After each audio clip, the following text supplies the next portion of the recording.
Chapter 2 Biological Classification. Since the dawn of civilization, there has been many attempts to classify living organisms. It was done instinctively, not using criteria that was scientific but born out of a need to use organisms for our own use, for food, shelter, and clothing. Aristotle was the first or earliest to attempt a more scientific basis for classification. He used simple morphological characters to classify plants into trees, shrubs, and herbs. He also divided animals into two groups, those which has red blood and those didn't. In Linnaeus' time of a two-kingdom classification system with Plantae and Animalia kingdoms were developed that includes all the plants and animals respectively. This system did not distinguish between the eukaryotes and prokaryotes and unicellular and multicellular organisms and photosynthetic green algae and non-photosynthetic fungi organisms. Classification of organisms into plants and animals was easily done and very easy to understand, but a large number of organisms did not fall into either of the category.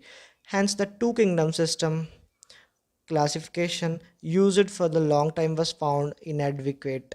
Besides gross morphology, a need was also felt for including other characteristics like cell structure, nature of wall, mode of nutrition, habitat, methods of reproduction, and evolutionary relationships, etc.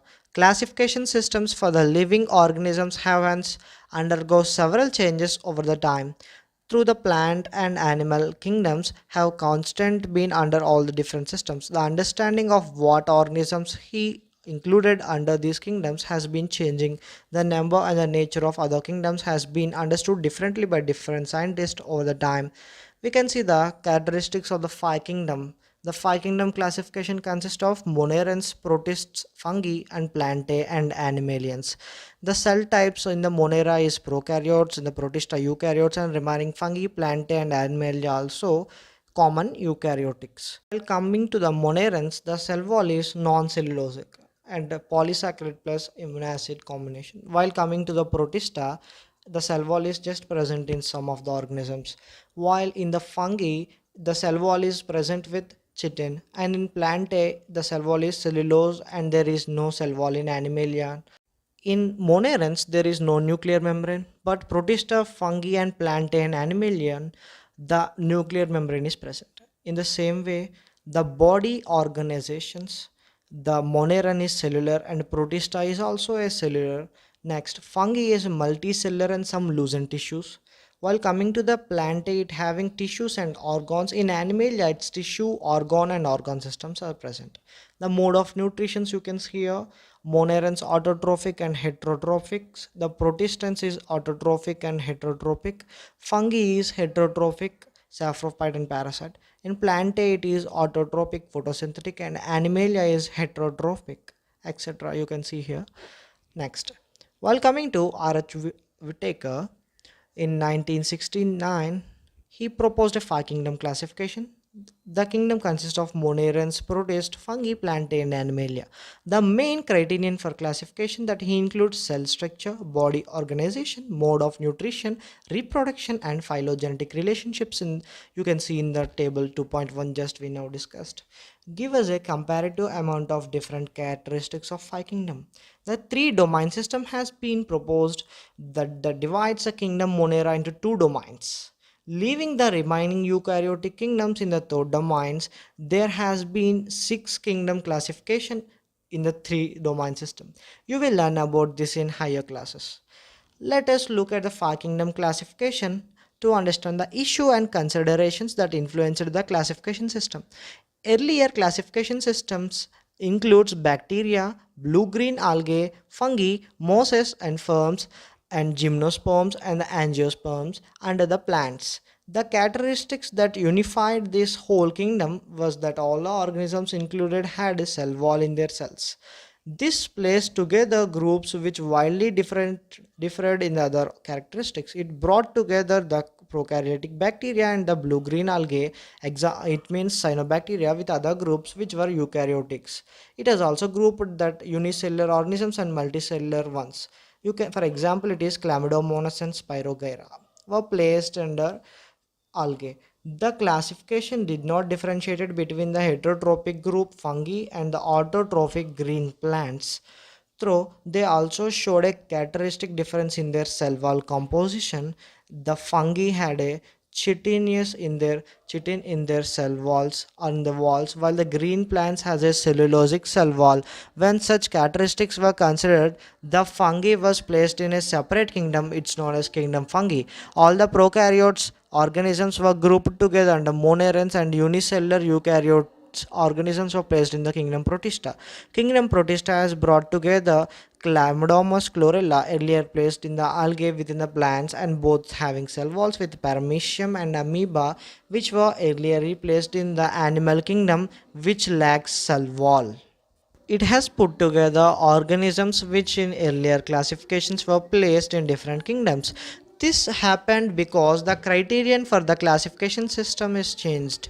This kind of changes will take place in future too, depending on the improvement in our understandings of the characteristics and evolutionary relationships. Over the time, an attempt has been made to evolve a classification system which reflects not only morphological, physiological, and reproductive similarities, but is also phylogenetic based on evolutionary relationships.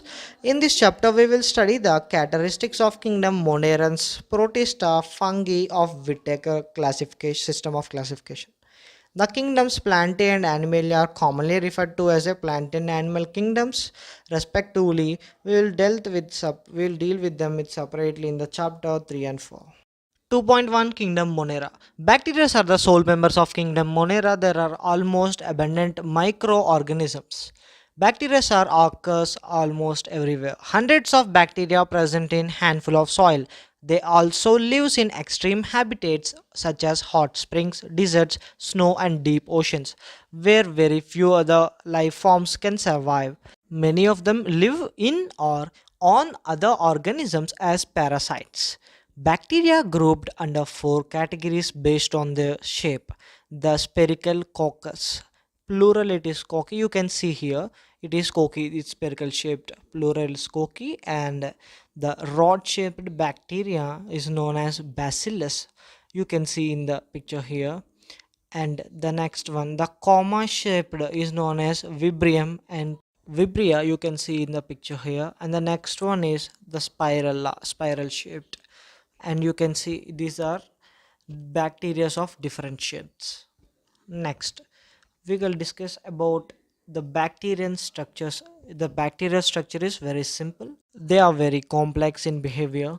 Compared to many other organisms, bacteria as a group shows the most extensive metabolic diversity. Some of the bacteria are autotrophic, and they synthesize their own food from inorganic substrates. They may be photosynthetic autotrophic or chemosynthetic autotrophic. The vast majority of bacteria are heterotrophs. They depend on the other organisms or dead organic matter for food. Archaebacteria. These bacteria are special since they live in some of the harsh habitats such as extreme salty areas, halophils, and hot springs known as thermosidophils, and marshy areas are methanogens. And the archaebacteria different from other bacteria in having different cell wall structure. This feature is responsible for their survival in extreme conditions. Methanogens are present in the gut of the several ruminant animals such as cows and buffaloes. They are responsible for production of methane known as biogas from the dung of these animals. Next, eubacteria. There are thousands of different eubacteria or true bacteria are also known as true bacteria. They are characterized by presence of a rigid cell wall and, if motile, a flagellum. The cyanobacteria, also referred as blue-green algae, have chlorophyll A similar to green plants and are photosynthetic autotrophs. You can see in the beside picture figure 2.2. This is known as A filamentous blue-green algae nostoc. You can see the mucilaginous sheet here. Next, the cyanobacterians are unicellular and colonical filamentous. The freshwater, marine or terrestrial algae. The colonies are generally surrounded by gelatinous sheath. You can see in the picture. They often forms a blooms in polluted water bodies. Some of these organisms can fix atmospheric nitrogen in specialized cells called heterocysts. Example nostoc and anabina. And the chemosynthetic autotrophic bacteria oxidize various inorganic substances such as nitrates, nitrites, and ammonia, use the related energy for ATP production. They play a greater role in recycling nutrients like nitrogen, phosphorus, iron, and sulfur. Heterotrophic bacteria are most abundant in nature. The majority are important decomposers. Many of them have significant impact on human affairs. They are helpful in making curd from milk and production of antibiotics and fixing nitrogen is in legume, fruits, etc. Some are pathogens causing damage into human beings, crops, farm animals, and pets. Cholera, typhoid, tetanus, citrus, canker, as well as known diseases caused by different bacteria. Bacteria reproduce mainly by the fission. You can see the beside picture here. Sometimes under unfavorable conditions they produce spores. They also reproduce by sort of sexual reproduction by adopting a primitive type of DNA transfer from one bacterium to other. The mycoplasma are other organisms that completely lack a cell wall. They are almost smallest living cells and can survive without oxygen. Many mycoplasma are pathogenic in animals and plants. You can see a dividing bacterium here. Kingdom Protista. All single-celled eukaryotes are placed under Protista, but the boundaries of this kingdom are not well defined. What may be a photosynthetic protistian to one biologist may be a plant to another. In this book, we include chrysophytes, dinoflagellates, euglenoids, slime molds, and protozoans under Protista. Members of Protista are primarily aquatic. This kingdom forms a link with the other dealing with plants, animals, and fungi. Being eukaryotes, the protistian cell body contains a well-defined nucleus and other membrane-bound organelles. Some have flagella or cilia. Protistans reproduce asexually and sexually by a process involving a cell fusion and zygote formation. Next, chrysophytes. This group includes diatoms and golden algae, also known as desmids. They are found in fresh water as well as in marine environments. They are microscopic and float passively in water currents, plankton, and most of them are photosynthetic. In diatoms, the cell walls form a two thin overlapping shells which fit together as in a soap box. The walls are embedded with silica and thus the walls are indestructible. Diatoms have left behind large amount of cell wall deposits in their habitat. This accumulation over billion of years is referred to as diatomaceous earth. Being gritty, this soil is used in polishing, filtration of oils and syrups, and diatoms are chief producers in the oceans. Next 2.2.2, it is known as dinoflagellates. Next, these organisms are mostly marine and photosynthetic. They appear yellow, green, brown, blue or red depending on the main pigments present in their cells. The cell wall has stiff cellulosic plate on the outer surface. Most of them has two flagella, one lie longitudinally and other one often transversely in a furrow between the wall plates. Very often red dinoflagellates, example goniolax, undergo such rapid multiplication that they make the sea appear red. Redites. Toxin released by such a large number may even kill other marine animals such as fishes. Next, 2.2.3 Euglenoids. Majority of them are freshwater organisms found in stagnated water. Instead of cell wall, they have a protein-rich layer called pellicule, which makes their body flexible, and they have two flagella, a short and a long one. They are photosynthetic in presence of sunlight. When deprived of sunlight, they behave like heterotrophs by predating on other smaller organisms. Interestingly, the pigment of the euglenoids are identical to those present in the higher plants. Example, euglena. You can see in the beside picture here. It is euglena. Next, slime mold. This is a picture of the slime mold. Slime molds are saprophytic protists. The body moves along decaying twigs and leaves engulfing organic material. Under suitable conditions, they form an aggregation called plasmodium, which may grow and spread over several feet.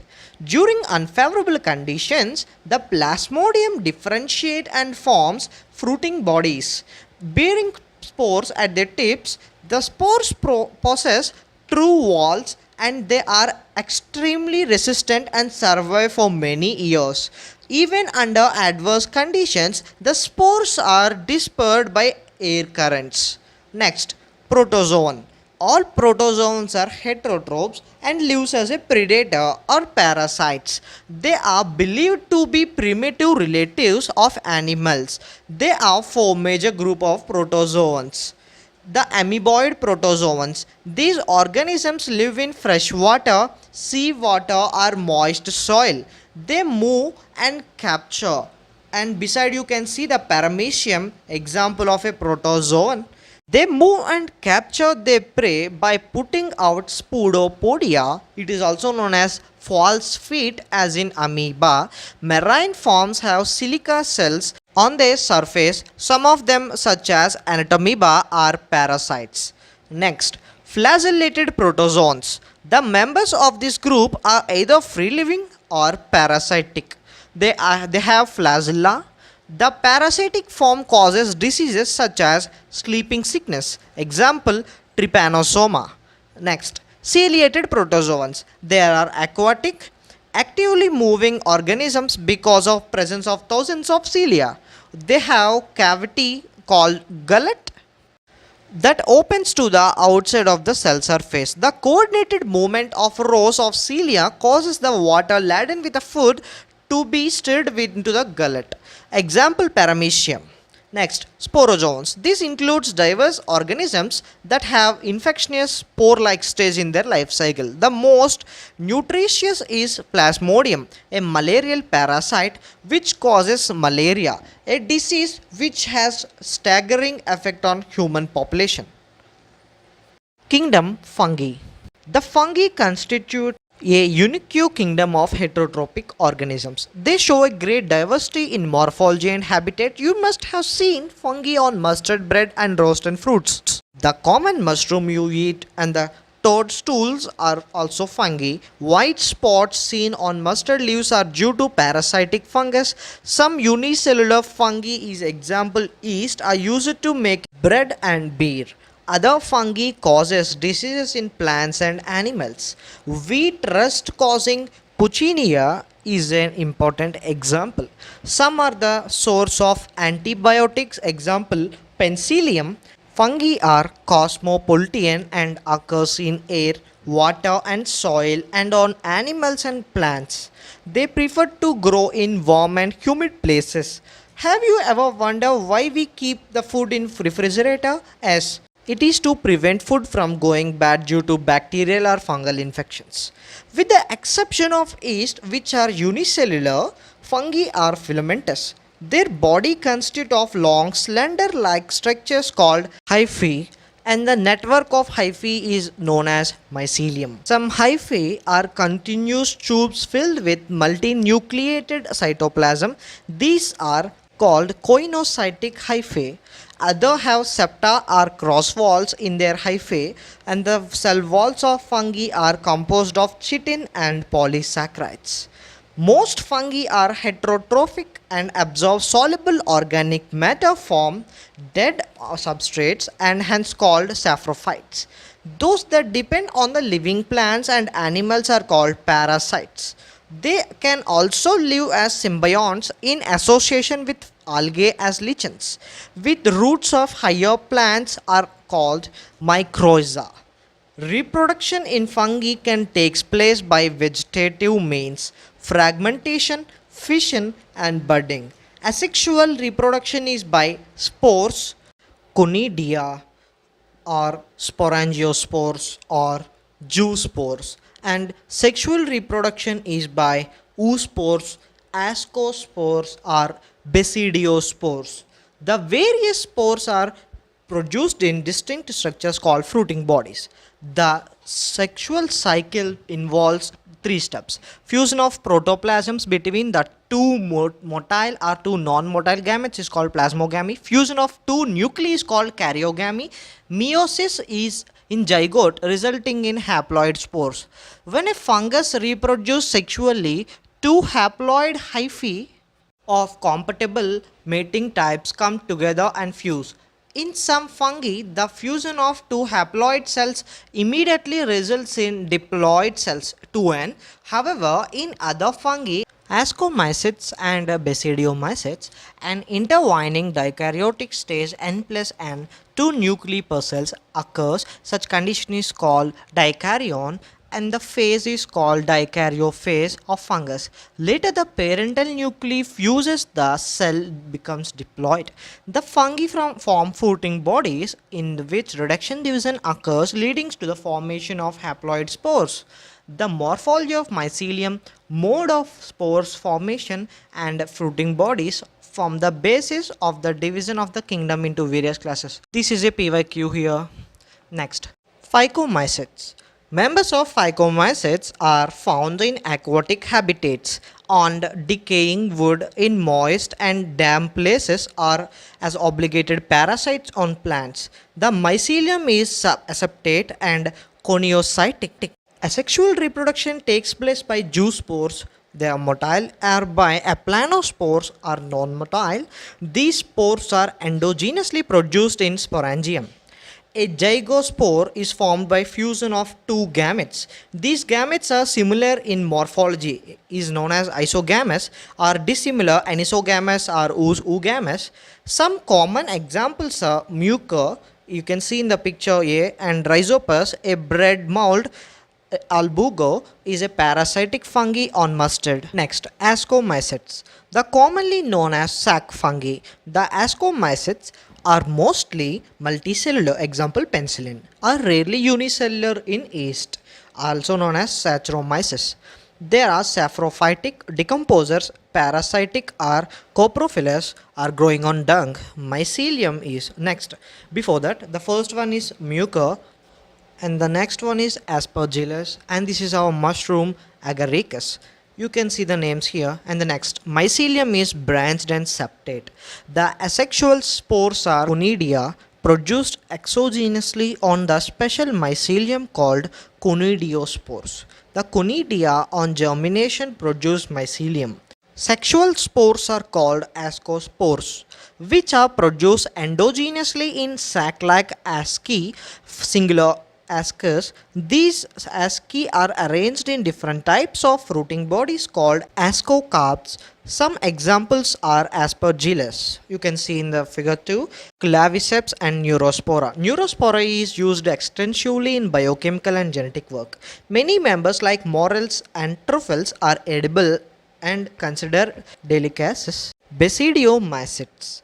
Commonly known form of basidiomycetes are mushroom and bracket fungi or puffballs. They grow in soil, on logs and tree stumps, and living in plant bodies as parasites. Rust and smuts. The mycelium is branched and septate. The asexual spores are generally not found, but vegetative reproduction by fragmentation is common. The sex organs are absent. But plasmogamy is brought by fusion of two vegetative and somatic cells of different strains or genotypes. The resultant structure is dikaryotic, which is ultimately give rise to basidium. The karyogamy and meiosis takes place in the basidium, producing four basidiospores. The basidiospores are exogenously produced on the basidium. Basidia are arranged in the fruiting body called basidiocarps. Some common members are agaricus and it is mushroom, Ustilago it's mud, and Puccinia is a rust fungus. These are the PYQ's previous year questions. Next, deuteromycetes, commonly known as imperfect fungi because only the asexual or vegetative phases of these fungi are known. When the sexual form of these fungi are discovered, they are moved into a classes they rightly belong to. It is possible that asexual and vegetative state have been given one name and placed under deuteromycetes. The sexual stage another and the placed under another class. Later, when the linkages were established, the fungi were correctly identified and moved out of the deuteromycetes. Once the perfect sexual stages of the members of deuteromycetes were discovered, they were often moved to ascomycetes and basidiomycetes. The deuteromycetes reproduce only by asexual spores known as conidia. The mycelium is septate and branched. Some members are saprophytes or parasites, while a large number of them are decomposers of a litter and helps in mineral cycling. Some of the examples are Alternaria, Colatricum, and Trichoderma. Kingdom Plantae. Kingdom Plantae includes all eukaryotic chlorophyll containing organisms commonly called plants. A few members are partially heterotrophic such as insectivorous plants and parasites. The bladderwort and Venus flytrap are the examples of insectivorous plants and Cuscuta is a parasite. The plant cells have a eukaryotic structure with prominent chlorophyll and cell wall mainly made of cellulose. You will study the eukaryotic cell structure in detail in chapter 8. The plantae includes algae, bryophytes, pteridophytes, gymnosperms and angiosperms. The life cycle of plants have two distinct phases, diploid sporophytic and haploid gametophytic, that alternate with each other. The lengths of haploid and diploid phases and whether these phases are free living or dependent on the others vary among different groups in plants. This phenomena is called alternation of generation. You will study further in the details in chapter 3. Kingdom Animalia. This kingdom is characterized by heterotrophic eukaryotic organisms that are multicellular and their cells lack cell walls. They directly or indirectly depends on plants for food. They digest their food in an internal cavity and store food resources as glycogen and fat. Their mode of nutrition is holozoic. By ingestion of food, they follow a defined growth pattern and grow into adults that have defined shape and size.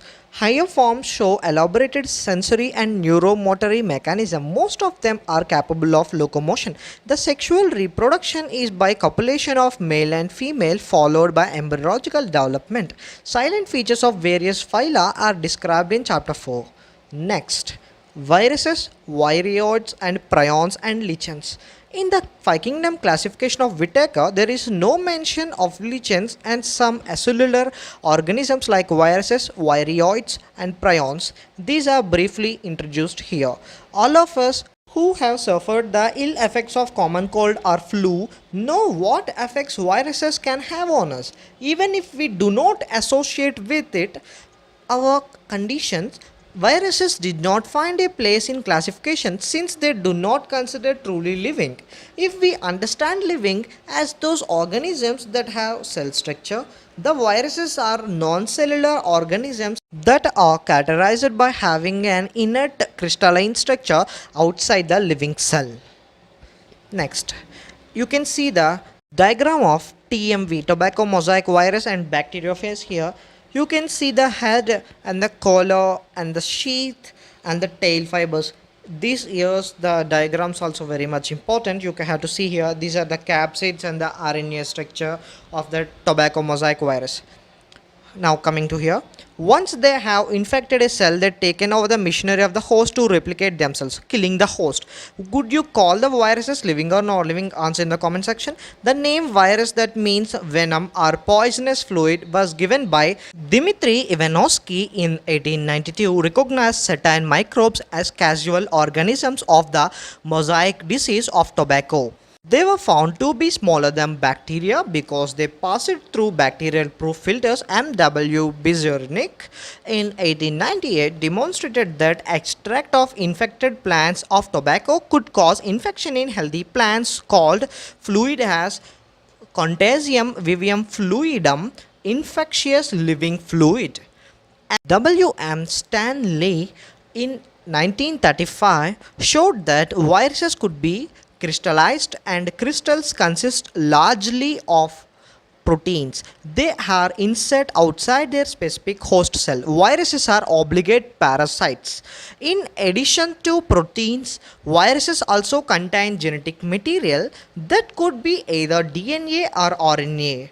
No virus contains both RNA and DNA. A virus is a nucleoprotein and a genetic material is infectious. In general, viruses that infect plants have single-stranded RNA, and the virus that infect animals have either single or double-stranded RNA or double-stranded DNA.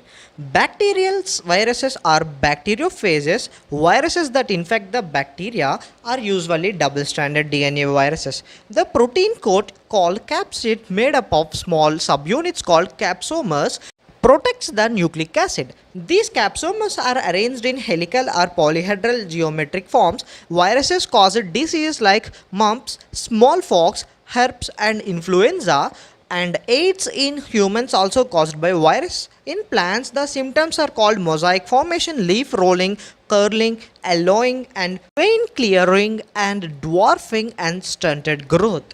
Next, viroids. Tivo Dina in 1971 discovered a new infectious agent that was smaller than viruses and caused potato spindle tuber disease. It was found to be RNA free. It lacked a protein coat that is found in viruses. Hence the name is viroid, and the RNA of the viroid was a low molecular weight. Next, prions. In modern medicine, certain infectious neurological diseases were found to be transmitted by an agent consisting of abnormally folded protein. The agent was similar in size to viruses. These agents were prions. The most notable disease caused by prions are bovine spongiform encephalopathy (BSE), commonly called mad cow disease in cattle, and its analogy variant Seah-Jacob disease in sheep (JD) in humans. Lichens are symbiotic associations, mutually useful associations between algae and fungi. The algal component is known as phycobient and the fungal component is known as mycobient, which are autotrophic and heterotrophic respectively. Algae prepare food for fungi, and fungi provide shelter and abnormal mineral nutrition and water for its partner. So close is their association that if one saw a lichen in nature, one could never imagine that they had two different organisms within them. Lichens are very good pollution indicators that do not grow in polluted areas. And finally, biological classification is completed.